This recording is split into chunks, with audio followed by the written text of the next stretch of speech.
Bonjour chers internautes, chers téléspectateurs, bienvenue à notre émission Impact au féminin. L'émission qui traite des sujets qui concernent la femme, par des femmes, au regard de la parole de Dieu. Aujourd'hui, nous avons l'immense plaisir de recevoir sur le plateau le pasteur Modestine Castano.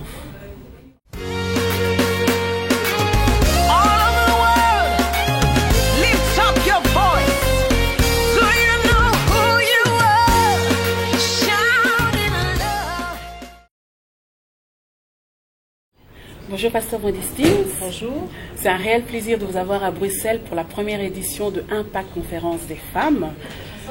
Pasteur Modestine, vous êtes venu avec un message prophétique, un message important. L'appel des femmes, les femmes ont répondu massivement à ce rendez-vous, mais nombreuses sont les femmes qui n'ont pas pu entendre ce message. Il t'accorde la splendeur au lieu des cendres. Donc en quelques mots, qu'est-ce que vous pouvez dire pour toutes ces femmes qui n'ont pas pu, pour une raison ou une autre, venir à la conférence? Alors, pour toutes les femmes qui n'ont pas pu venir, en tout cas, c'est pas complètement terminé. Il y a toujours un moyen, je pense, de se procurer le coffret de la conférence. Donc, j'exhorte ces femmes vraiment à ne pas passer à côté du message que le Seigneur veut adresser aux femmes aujourd'hui, au XXIe siècle, notamment en cette année 2016. Comme vous l'avez dit, c'est véritablement un message prophétique. C'est une annonce que le Seigneur fait. Dieu dit qu'il veut accorder de la splendeur à la femme au lieu de la cendre. Ça veut dire qu'en fait qu'il est temps que la femme puisse vraiment saisir cette beauté, cette joie, simplement le fait de pouvoir vivre en harmonie, d'être soi-même et également de se voir comme étant une personne qui a de la valeur devant le Seigneur. Et donc c'est vraiment une opportunité. Je pense que je ne pourrais pas là résumer tous les messages qui ont été donnés aussi bien par Pasteur Yemisi que par moi-même. Donc j'exhorte toutes les femmes à vraiment se procurer ce coffret. Il est disponible à l'église et il y en a qui pourront peut-être aussi l'avoir sur Internet. Mais en tout cas, ne ratez pas, passez pas à côté de ce message puissant qui est destiné à toutes les femmes. Et aussi aux hommes, parce que la splendeur, c'est destiné à tout être humain qui veut marcher avec le Seigneur et encore qui pense que Dieu est venu pour nous apporter quelque chose de nouveau, une nouvelle manière de voir les choses, au lieu que ce soit juste par les loupes ou bien simplement par les lunettes des hommes. Mais là, le Seigneur nous dit, je t'accorde, ma fille, la splendeur au lieu de la cendre. Vous en avez parlé des hommes, et d'ailleurs moi je voudrais confirmer que j'ai vu beaucoup d'hommes, en tout cas le premier jour, le deuxième jour également, donc à ces hommes qui se mettent une barrière parce qu'ils se disent c'est la conférence des femmes, on ne va pas y aller, ça va concerner les femmes entre elles, vous les encouragez à venir. Ah oui, tout à fait, je les encourage. Alors ceux qui sont venus, je pense que ce sont les hommes qui ont eu le discernement. Amen. En écoutant justement, en lisant le thème de la conférence, ils ont dit mais il n'y a pas qu'à la femme que Dieu accorde la splendeur. Je pense que ils se sont dit qu'eux aussi ils avaient droit, donc ils ont bien fait de venir. Pasteur Modestine, c'est un message que le Seigneur vous a donné et un message que vous avez déjà délivré dans d'autres pays. Amen. Et aujourd'hui, je voudrais savoir comment vous avez vécu ce message ici à Bruxelles. Quelle est sa particularité? Comment vous avez vécu ça? Alors, la parole de Dieu, la Bible dit que la parole de Dieu demeure éternelle, donc elle est la même partout dans le monde entier. Quand Dieu fait une déclaration, elle est valable pour tous les êtres humains. Maintenant, comment je l'ai vécu, moi personnellement, la première fois où j'ai lu ce verset, ça m'a vraiment remué de l'intérieur. J'ai arrêté de me voir comment les gens de l'extérieur, que ce soit les hommes ou les femmes, pouvaient me voir. J'ai commencé à me considérer comme étant quelqu'un qui a vraiment de l'importance aux yeux de Dieu. Voilà, je me suis dit, Seigneur, si tu m'accordes la splendeur, donc il est temps pour moi de me lever et de briller, de rayonner. Donc ça m'a transformé moi-même. Maintenant, ce que j'ai vécu ici à Bruxelles, c'est vrai que c'est particulier. Hein. Dans tous les pays, les gens n'ont pas habitude de réagir pareil. Et à Bruxelles, ce que j'ai vu au niveau des femmes, c'est qu'il y avait un engouement. J'ai vu l'enthousiasme, j'ai vu que les femmes étaient décidées. Quand je donnais la parole, pendant que je prêchais, il y en a qui disaient Amen, il y en a qui se levaient, parce qu'ils y croyaient. Et gloire au Seigneur. Parce que si on ne croit pas à un message, ce message ne peut pas nous transformer. Et donc le fait d'y croire, d'adhérer, de se lever, j'ai dit Amen, c'est comme si ces femmes étaient décidées à saisir aussi leur part de splendeur. Et vraiment, je bénis le Seigneur pour ça. En tout cas, j'ai trouvé un peuple qui était vraiment réveillé, qui en voulait, qui croyait et que... Assurément, Dieu a commencé à faire quelque chose avec les femmes. Amen. Voilà. Amen. On ajoute nos hommes également. Ah, Amen. Ouais, c'est bien, Amen. D'accord, oui. Pasteur Modestine, les personnes qui vous regardent, on ne peut pas nier aujourd'hui, en tout cas lorsqu'on voit la main de Dieu sur votre vie et comment le Seigneur est en train de vous utiliser, vous êtes un modèle. Et je dirais au-delà de la francophonie. Vous êtes tout simplement un modèle pour une femme. Vous êtes maman, vous êtes femme pasteur, vous avez sûrement d'autres activités pleinement investies dans le ministère. Comment vous gérez au quotidien? C'est la question que de nombreuses femmes se posent. Et comment vous faites pour que cette splendeur continue réellement à nous éblouir en fin de compte? Donc, comment vous faites? Alors, en peu de temps, comment je fais? Oui. Comment je fais? Alors, je ne dis pas que je suis un cas particulier, non. Je suis une femme comme toutes les femmes.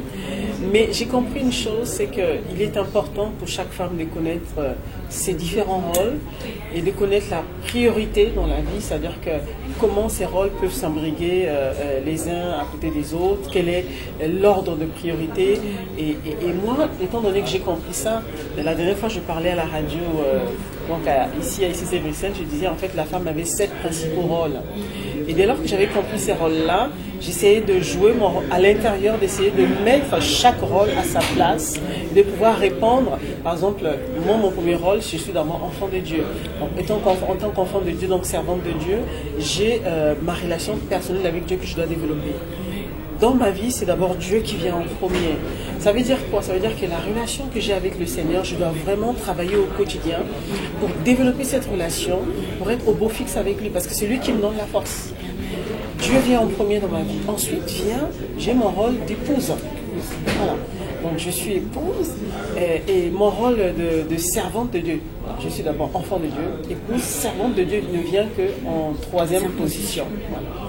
Donc, étant donné que je connais mon rôle d'épouse, ça veut dire que je dois tout faire pour que le mari que Dieu m'a donné, parce que je pense que c'est un cadeau. Je sais qu'aujourd'hui, il y a des femmes qui pleurent, Seigneur, à quand le mariage? Oui, simplement, il y a des femmes qui sont mariées et puis qui ne vivent pas forcément la splendeur dans leur foyer. Et étant donné que moi, Dieu m'a fait grâce, parce que c'est la grâce de Dieu d'avoir un bon mari, et donc je dois au quotidien travailler à ce que mon mariage soit toujours, mon foyer soit un havre de paix. Donc je prends mon rôle de mère, d'épouse au sérieux, donc j'y travaille. Maintenant, cet rôle, comment on fait? Alors, quel équilibre rapport au milieu de ces rôles-là?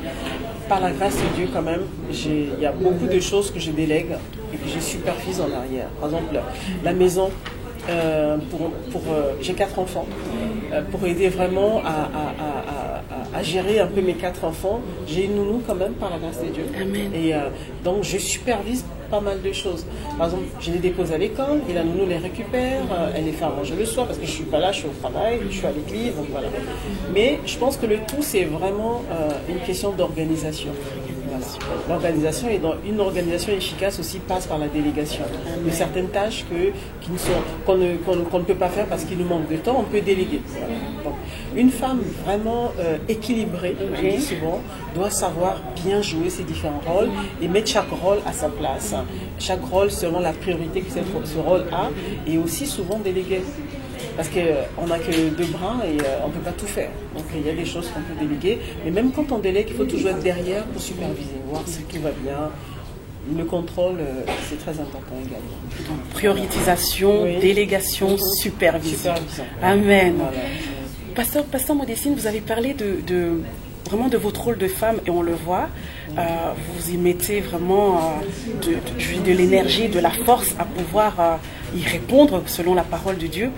On aurait une pensée aujourd'hui pour ces femmes qui sont également femmes de pasteurs, qui sont dans le ministère, mais qui se disent, elles voudraient juste vous poser la question de dire, Pasteur Modestine, je n'arrive pas à apporter de l'aide à mon mari dans ce ministère que Dieu nous a donné ensemble. Je n'arrive pas à laisser briller cette splendeur. Je ne trouve pas ma place dans ce ministère. Comment je fais, Pasteur Modestine? Qu'est-ce que je peux donner comme conseil aux femmes de pasteurs, femmes pasteurs ou femmes de pasteurs? Je sais qu'au quotidien, c'est pas évident. Parce que quand je parle souvent avec mes filles qui ont épousé les pasteurs, je leur dis souvent, vous savez, un pasteur dans une église, les fidèles, ils connaissent leur pasteur, donc facilement ils reconnaissent leur pasteur. Mais la femme de pasteur a un rôle un peu ambigu, où on ne sait pas trop quel est son rôle, où certaines personnes dans l'église, c'est elle qui s'accapare un peu le pasteur parce que c'est quand même leur pasteur. Oui, tout à fait. Et donc du coup, souvent, il peut y avoir quelques soucis, quelques difficultés justement à s'adapter. Mais moi, si j'ai un conseil à donner aux femmes des pasteurs, nous sommes avant tout enfants de Dieu en premier, avant d'être femmes de Dieu. Quand on est enfant de Dieu, on doit jouer pleinement son rôle d'enfant de Dieu. C'est-à-dire qu'on est appelé à servir le Seigneur. C'est pas forcément sur le pupitre, avoir un micro, mais au quotidien. Le plus grand service que Dieu a donné à l'homme, c'est de s'occuper des autres, de s'occuper des âmes. Ça, c'est la mission que Dieu a donnée à tous ses enfants. On a été sauvés pour aider aussi les hommes à être sauvés, ça veut dire à transmettre une vie autour de nous. Si on a compris ça, on va moins se préoccuper, mais oui, quelle est ma place dans l'église, pourquoi on ne me donne pas le micro, pourquoi il n'y a pas telle chose, pourquoi ci, pourquoi ça. On sera moins en train de vouloir faire une compétition avec son mari. On est enfant de Dieu, point, et on doit veiller aux âmes, qu'on soit pasteur ou pas pasteur.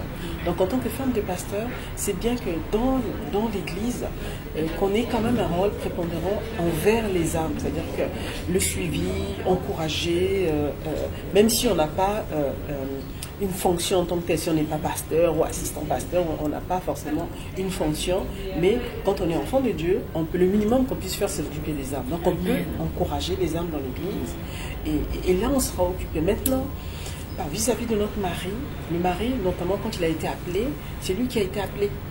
Il est serviteur de Dieu. Donc à l'église, c'est le pasteur.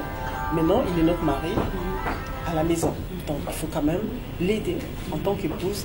Le rôle que le Seigneur nous a donné également, c'est le rôle d'aide. Il faut l'aider, voir est-ce que nous on fait notre nécessaire pour que ce serviteur de Dieu puisse donner le meilleur de lui-même dans l'église. Il y a des choses à faire. Amen. Voilà. Pasteur Modestine, merci beaucoup d'avoir répondu à toutes nos questions. C'est vraiment un réel plaisir. Si vous aviez encore une parole pour toutes ces personnes qui nous regardent, qu'est-ce que vous leur diriez? Qu'est-ce que je peux dire aux femmes surtout? Moi, j'aime bien parler aux femmes. Amen. Pas tous les hommes, mais j'aime bien parler aux femmes. Moi, je dirais aux femmes de vraiment croire en leur potentiel. Parce que durant les siècles passés, la femme, ça n'a pas toujours été facile pour elle. Elle s'est toujours cherché une place dans la société. C'est pas seulement dans l'église, même dans le monde séculier. Mais surtout dans l'église, on a vu la femme où elle ne savait pas quelle était sa place, qu'est-ce qu'elle pouvait faire. Mais moi, je voulais dire aux femmes de croire à leur potentiel. Dieu a beaucoup misé en nous. Dieu a beaucoup misé sur la femme et nous devons nous prendre au sérieux. On a des choses qu'on doit faire, des choses qu'on peut faire. Et il est temps que la femme puisse se lever et occuper réellement sa place dans la société. Il y a des choses que les hommes ne pourront pas faire, que nous, on peut faire. Un monde équilibré, c'est un monde où la femme occupe sa place, l'homme aussi occupe sa place. Et si chaque femme pouvait se lever là où elle était, elle pouvait se lever là où elle est, là où Dieu l'a placée et occuper sa place. Quelle place? La place d'influence. Dieu nous a donné le leadership d'influence. Donc on peut facilement influencer les gens autour de nous. On peut facilement donner vie. La femme, c'est une mère, elle donne vie. Mais est-ce qu'au quotidien, on le fait? Rien que par ces deux points-là, je ne vais pas développer plus, on pourrait vraiment faire la différence dans la société. Merci. De ne pas rester toujours caché ou caché derrière notre mari. J'ai remarqué souvent les femmes de pasteurs, c'est que quand le pasteur, surtout quand c'est un pasteur qui a un leadership, on aime bien être appelé madame un tel. Donc on est tout le temps caché alors que nous aussi on a un rôle à jouer dans la société. Il est temps vraiment qu'on se lève et qu'on puisse jouer pleinement ce rôle. Merci. Merci beaucoup Pasteur Modestine. Oui, merci pour toutes les femmes qui nous ont écoutés et je nous encourage réellement à jouer ce rôle d'influence et de porteuse de vie. Merci beaucoup, que le Seigneur vous bénisse. Amen. Merci de m'avoir reçu, je suis flattée. Merci de nous avoir accordé votre temps précieux. Que Dieu vous bénisse. Amen.